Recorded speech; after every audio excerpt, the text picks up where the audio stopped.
नमस्कार, आप देख रहे हैं जेबीएस पब्लिक वॉइस में हूं आपके साथ सुमन कुमार।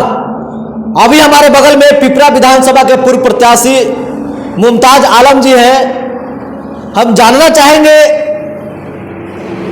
क्योंकि लगातार हमेशा ही कहीं ना कहीं जा करके गरीब शोषित वंचितों की और खासकर समाज में हो रहे अत्याचार, शोषण और भ्रष्टाचार के खिलाफ ही आवाज उठाते ही रहते हैं। पिपरा से भी चुनाव पिछले बार लड़े थे, फिर इस बार लड़ रहे हैं। क्या कहेंगे मुमताज जी? देखिए, पहली बार तो हम 2020 में बिहार विधानसभा का चुनाव लड़े पिपरा विधानसभा क्षेत्र से, और अभी 2025 में भी बिहार विधानसभा का चुनाव लड़ेंगे इसी विधानसभा क्षेत्र से। क्लियर है एकदम, कहीं किंतु परंतु इसमें नहीं है। दूसरी बात यह है कि जो हमारे समाज में जो हमारा जो एक समाज है जिसमें हम रहते हैं, जिसमें अन्य जाति के लोग सभी लोग मिलजुल के रहते हैं, जिसमें जहर घोलने का काम कुछ नेता करते हैं, फूट डालते हैं, जिसको जाति पर कह लीजिए, धर्म पर कह लीजिए, बांट देते हैं। और बांट देने का नतीजा यह होता है कि नेताओं को पता चल जाता है कि भैया यह लोग बंटा हुआ है, और जब आप बंटे रहिएगा तो आपका काम नहीं होगा, आपका विकास नहीं होगा। आप समझिए, जिस एक सच्चाई हम आपको बता देते हैं, जिस जाति का जो नेता होगा वो अपने ही जाति का सबसे बड़ा दुश्मन होगा। आप समझिए, ये तो आपका बहुत बड़ा आरोप हो रहा है। आरोप नहीं, हकीकत है। आप इसको जब जानिएगा, परखिएगा, तो अगर आपके जात का अगर कोई आपका नेता है, आपके समाज में आपके जात का नेता है, उस सबसे बड़ा आप ही का दुश्मन है, क्योंकि वो कतई नहीं चाहेगा। आप भड़काने की कोशिश कर रहे हैं। नहीं नहीं, वो कतई नहीं चाहेगा कि उसके जात का जो काबिल लोग है, जो ओरिजिनल में उस लायक है कि नेता बन सके, समाज सेवा कर सके, उसको कभी आगे नहीं आने देगा। वो आपको आपके जात का लोग सबसे पहले दबाएगा, और जो किसी कारणवश बड़ा नेता बन गया, वो चाहेगा कि अब उसके अलावा कौनो उस जात का दूसरा नेता पैदा नहीं हो। उसका जब बेटा है तो फिर वही उस जात का नेता रहे, फिर उसका पोता है, फिर वही उस जात का नेता रहे। तो जात का नेता सबसे बड़ा दुश्मन अपने जाते का होता है, उसके बाद दूसरे का दुश्मन होता है, क्योंकि भैया वो जाति पर जीता है। उसको पता है कि हम जाति पर अगर बात करेंगे तो जाति में लोग बटेगा, इधर उधर बटेगा तो फायदा होगा, उसको भी फायदा होगा, हमको भी फायदा होगा। जब हिंदू मुसलमान होगा तो भैया उधर वाले को भी फायदा होगा, इधर वाले को भी फायदा होगा। क्योंकि अगर हिंदू मुसलमान हो जाता है तो एक तबका एक तरफ चला जाता है और एक तबका एक तरफ चला जाता है, और जब बीच में जाति आ जाता है तो जिसके तरफ मुसलमान समुदाय गया है उस तरफ राजनीति शुरू करके, और जात का लोग, जिस जात का लोग ज्यादा रहता है इस विधानसभा में या लोकसभा में, उस जाति के लोगों को टिकट दे देगा ताकि उस जतवों का वोट मिल जाए, आइने मुसलमानों का वोट मिल जाए, तो फायदा दोनों को हो जाता है। आप तैयारी कर रहे हैं पिपरा विधानसभा से, तो आपका मास वोट, क्योंकि आप मुस्लिम समाज से आते हैं, आपके समाज के 100% वोट राजद को जाती है, तो फिर आपका आधार क्या रहेगा वोट का? तो हम बताते हैं आधार क्या रहेगा। देखिए, अगर हमारे में काबिलियत है, अगर हम सही बात कर रहे हैं, अगर हम अपने समाज के प्रति ईमानदारी रूप से काम कर रहे हैं बिना लाइमलाइट में आए हुए, तो जनता आपको समझेगी, और जब जनता आपको समझेगी, जनता आपको सुनेगी, तो जनता आपको लाइक करेगी, तो जनता आपको वोट भी देगी।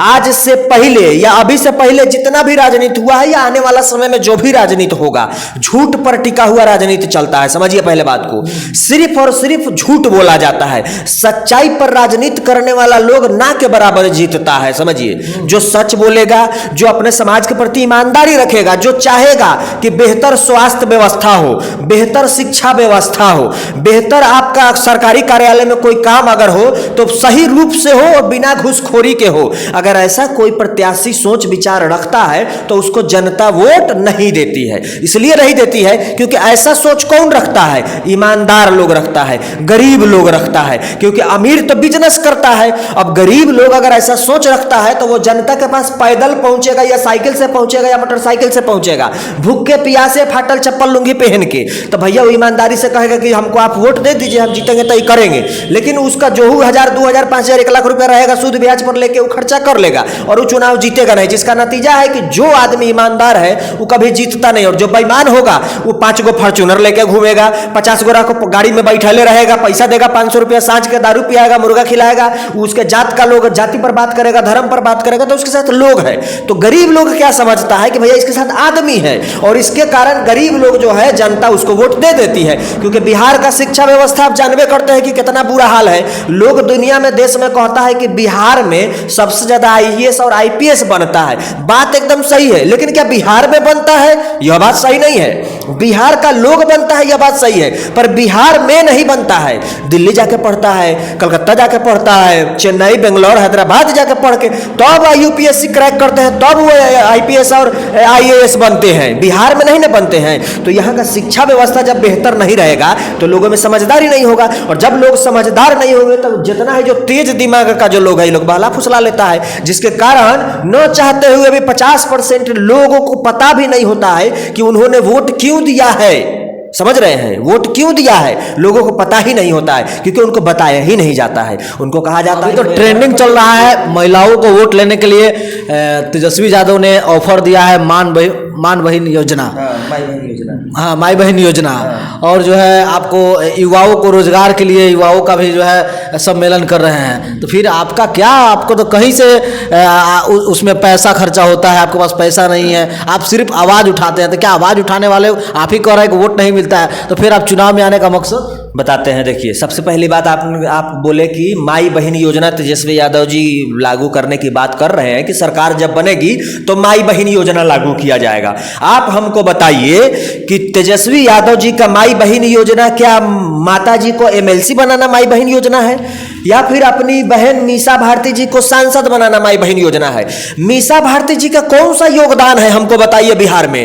कौन सा योगदान है? जिनको राज्यसभा भेजा गया, और आज लोकसभा का जब चुनाव हुआ 2024 में, पिछले 2 बार दिया गया, उनको टिकट हार गई, तीसरी बार दिया। लालू यादव को बेटी है। तो यही तो प्रॉब्लम है, लोगों को समझने की जरूरत है कि आरजेडी और तेजस्वी यादव जी का माई बहन योजना जो बोल रहे हैं, वो माई बहन योजना के अंतर्गत माता जी को एमएलसी बनाना, बहन को सांसद बनाना ही माई बहन योजना है। अभी रोहिणी आचार्य जी को देखिएगा विधानसभा चुनाव में, विधानसभा का चुनाव लड़वाएंगे। राजश्री यादव जी जो तेजस्वी यादव की पत्नी जी है, उनको विधानसभा चुनाव लड़ा लेंगे। दुलड़ुआ साला को कहां से हरियाणा से पकड़ के लाया, राज्यसभा भेज दिया। व्यक्तिगत परिवार में मत जाइए, उन्होंने विकास किया है। बोला था कि बोला कि मेरी सरकार आएगी तो 10 लाख लोगों को जो है, तो लगभग 10 लाख लगभग क्या, सुनिए, तेजस्वी यादव जी बोले थे कि मेरा पहला कलम चलेगा तो 10 लाख रोजगार पर चलेगा। 17 महीने सरकार में थे, पहला कलम नहीं चला था, 10 लाख रोजगार का था। तो लोग को शिक्षा में मिला। बीपीएस बात कौन बोल दिया आपको मिला है भाई? वो लोग पहले से नौकरी में थे, उनको राज्य कर्मी का दर्जा दिया गया है। तेजस्वी वाला का बहुत पास है, कितना लड़का को रोजगार। सुनिए, अच्छा 1 minute, BPSC exam Tejashwi Yadav ji करवा रहे हैं। आप समझिए पहले बात को, कोई भी नौकरी के लिए आपको एग्जाम देना पड़ेगा ना भाई। तो समझिए, जिन लोगों को नौकरी मिला है, आप जाकर पता करिए कि नए लोगों को कहां मिला है, हमको बताइए। जो 17 महीना का, इसलिए हम कहते हैं बार बार कि आरजेडी देश की सबसे बड़ी झूठी पार्टी है, सबसे बड़ा लड़ाई करने वाला पार्टी है।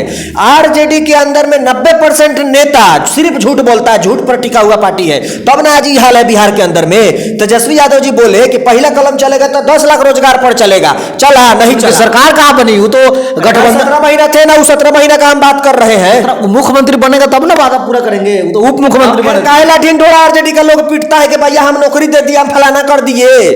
स्टेपनी का कोनो भाई वैल्यू है? 4 गो टायर गाड़ी में है, चारों चलेगा तब ना दौड़ेगा गाड़ी। एगो स्टेपनी लगा दीजिएगा तो लेकर डोलेगा, और स्टेपनी पर कहिए यही स्टेपनी पर गाड़ी चल रहा था, तो ये झूठे बात ना हुआ। तो कहला आरजेडी का लोग कहता है कि भैया 17 महीने में तेजस्वी यादव जी क्रांति ला दिए थे। तो कौन क्रांति ला दिए थे? बहन को राज्यसभा से सांसद भेज दिए, वो क्रांति ला दिए थे? रोजगार की क्रांति आई? कुछ नहीं क्रांति आया भाई। जो पहले जो लोग नौकरी कर रहे थे उनको राज्य कर्मी का दर्जा दिया गया। आप समझिए पहले बात को, नया नौकरी नहीं मिला है। आप समझिए 40,000 करोड़ शिक्षा पर खर्च होता है, शिक्षा व्यवस्था का बजट है 40,000 करोड़ रुपया। याद से नहीं है, पहले से है। अब आप बताइए, अगर नया नौकरी मिला तो 1 लाख करोड़ रुपया होना चाहिए ना बजट, काहे नहीं बढ़ा? नियुक्ति पत्र हम लोग के सामने पूरा सोशल मीडिया अरे पर है। राज्य कर्मी का नियुक्ति पत्र दिया गया था, आप नहीं समझ रहे हैं। कुछ लोगों को नौकरी मिला, तो जहां यह बात कही जा रही है कि जब मुख्यमंत्री बनेंगे तब न देंगे, तो भैया जो मुख्यमंत्री बना वो न दिलवाया कि तेजस्वी यादव जी अपने घर से नौकरी दे दिए। बिहार में नौकरी है ना भाई, पहले से खाली है। इतना ही अगर है तो भाई उनके पिताजी 15 साल रहे सरकार में, तो काहे नहीं माई बहन योजना लागू करवा लिए थे।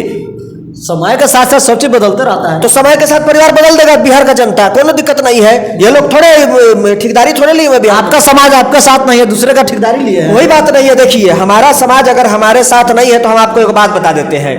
2020 में बिहार विधानसभा का चुनाव हुआ, हम चुनाव लड़े, यहां से भारतीय जनता पार्टी चुनाव जीत गई, ठीक है। अब रहा सवाल, राजमंगल प्रसाद कुशवाहा जी दूसरे नंबर पर रहे, जो कम्युनिस्ट के लेफ्ट पार्टी के प्रत्याशी थे, महागठबंधन के साथ आए थे। उनको 80,000 वोट मिला, 6-7 हजार वोट से हार गए। अब कुशवाहा, राजमंगल प्रसाद कुशवाहा जी हैं। अब 5 गो कुशवाहा समाज के लोग चुनाव लड़ रहे थे, समझिए। अवधेश कुशवाहा जी जो पूर्व मंत्री, जिनको 6,000 वोट आया, अगर अवधेश कुशवाहा जी समर्थन कर देते तो आज यहाँ भाजपा का कैंडिडेट नहीं जीता होता, आज राजमंगल प्रसाद कुशवाहा जी यहाँ से चुनाव जीतते, श्यामनंदन कुशवाहा जी, फिर उसके बाद सुबोध सिंह कुशवाहा जी। यह लोग जो चुनाव लड़े, 3-3 हजार 4-4 हजार वोट काटे, कोई इल्जाम लगाया कि कुशवाहा जी ने कुशवाहा जी को हरवा दिया। तो हम तो इसी वीडियो में कहे हैं पहले ही कि आपका दुश्मन सबसे बड़ा आपके जात का लोग है। तो कुशवाहा जी अगर चाहते तो कुशवाहा जी चुनाव नहीं जीत जाते। आज डॉक्टर राजेश साहब को कौन हरवाया? कुशवाहा जी हरवाया। ये तो आपका आरोप है। आरोप क्या, हकीकत है। आप जाइए, देखिए, बूथ खोलवाइए, बूथ का लिस्ट निकालिए और जाइए, जिस गांव में सबसे ज्यादा कुशवाहा का वोट होगा, कुशवाहा समाज के लोगों का, आप जाइए वहां का ईवीएम देख लीजिए, 60% वहां भारतीय जनता पार्टी को वोट मिला है, कुशवाहा समाज के लोग जी। राजमंगल प्रसाद कुशवाहा जी को कई दिन वाले के घुमा है, जिनको 80,000 वोट था।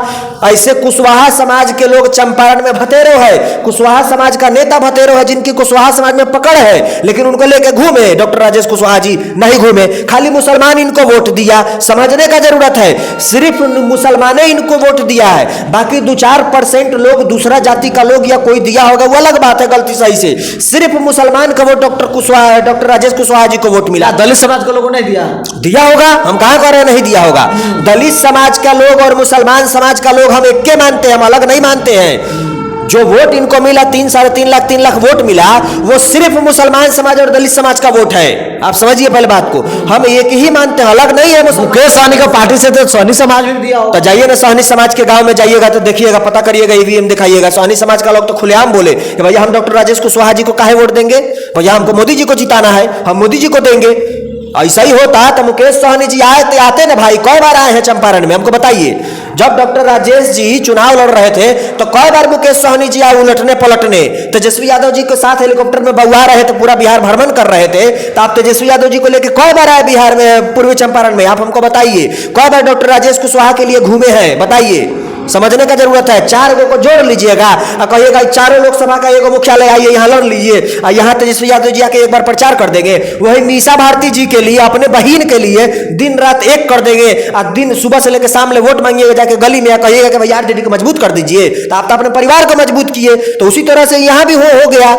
यहाँ भी भाई जो जीत रहे हैं सदियों से वो जीत गए, और जिनको जीतना चाहिए था उनको उनके जात का लोग हरवा दिया। तो इसमें हम लोग क्या कर सकते हैं? यह तो सोचने की जरूरत है। बिहार के मुसलमान को और बिहार के दलित समाज के लोगों को सोचने की जरूरत है कि अपना नेता चुनिए, आप अपना ठिका लीजिए, आप दूसरे का क्या ठिका लिए हैं।